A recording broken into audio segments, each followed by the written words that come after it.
কূটনৈতিক সম্পর্ক পুনর্বিবেচনা করতে হবে। অভিযুক্তদের ফেরত না দেওয়ার পূর্ব পর্যন্ত কূটনৈতিক সম্পর্ক স্বাভাবিক করা যাবে না।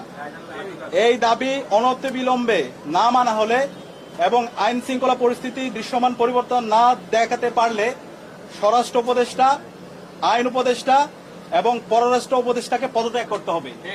এই 3 দফা দাবি আমরা জানিয়েছি এবং একই সাথে আমরা গতকাল থেকে বাংলাদেশের সকল ছাত্র সংগঠন, সিভিল সোসাইটি, সাংবাদিক এবং জুলাইয়ে যে সমস্ত সংগঠনগুলো তৈরি হয়েছে, জুলাইয়ের যারা আমাদের সহযোদ্ধা ছিল, আমরা সবার সাথে গতকাল থেকে যোগাযোগ করছি, মিটিং করছি।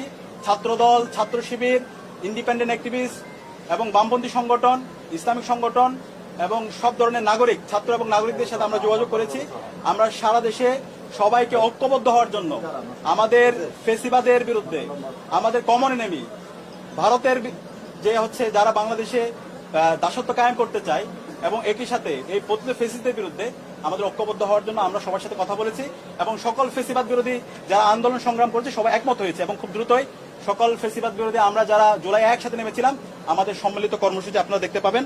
এবং একই সাথে আমরা সারা দেশের মুক্তিকামী ছাত্র জনতাকে আহ্বান করছি, আমাদের প্রত্যেকটা পাড়ায় পাড়ায়, প্রত্যেকটা ওয়ার্ডে ওয়ার্ডে আমরা যেন দেশের আমাদের নাগরিকদের নিরাপত্তা নিশ্চিত করার জন্য আইন শৃঙ্খলা রক্ষায় আমরা যেন গণকমিটি গঠন করি, যে গণকমিটির মাধ্যমে যারা ফেসিবাদের দোষর আছে, খুনি হাসিনা এবং তার দোষর, নিষিদ্ধ ছাত্রলীগ, যুবলীগ, সন্ত্রাসীদেরকে আইডেন্টিফাই করে তাদেরকে যেন থানায় দেওয়া হয় এবং তাদের বিরুদ্ধে যেন ব্যবস্থা নেওয়া হয়। এবং সেই জায়গায় স্বরাষ্ট্র মন্ত্রণালয় নিশ্চিত করেছেন আমাদের যে গণকমিটি গঠিত হবে তাদেরকে সার্বিকভাবে আইন শৃঙ্খলা রক্ষাকারী বাহিনী তাদেরকে সহযোগিতা করবে।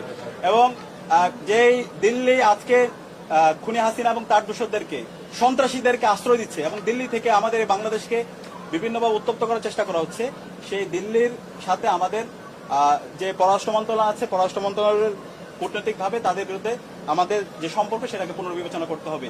এবং আজকে আমাদের আরেকটি বিষয় আমরা নিন্দা জানাচ্ছি, প্রধান নির্বাচন কমিশনার সে আজকে একটা মন্তব্য করেছে, যে মন্তব্যে সে বলেছে উসমান হাদির উপর যেই হামলা হয়েছে সেটা একটা বিচ্ছিন্ন ঘটনা।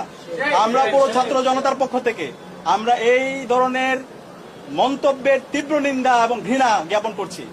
আমরা দ্রুত অনুরোধ করব প্রধান নির্বাচন কমিশনারকে, আপনি দ্রুত আপনার এই বক্তব্য প্রত্যাহার করেন এবং সেটার জন্য জাতির কাছে ক্ষমা চেয়ে আপনার জায়গা থেকে আপনি দায়িত্বশীল আচরণ করেন।